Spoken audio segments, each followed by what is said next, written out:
লাউ করার জন্য। এই শীতে লাউ খুব টেস্টি, লাউ দিয়ে আর সমুদ্রের কাঁকড়া দিয়ে রান্না হবে। এই দেখুন কি সুন্দর লাউ।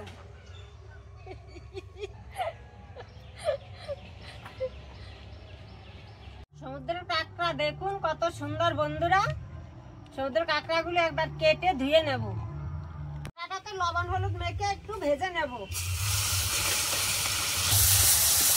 কাঁকড়াটা ভাজা হয়ে গেছে, এবার তুলে নেব। দিয়ে দিচ্ছি সরষে, শুকনো লঙ্কা, তেজপাতা। এবার কেটে রাখা লাউগুলি দিয়ে দিচ্ছি।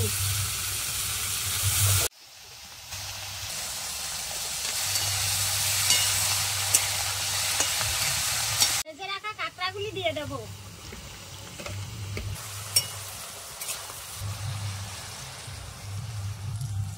লাউ কাঁকড়াটা হয়ে গেছে, এবার কাঁচা ধনিয়া দিয়ে নামিয়ে ফেলবো।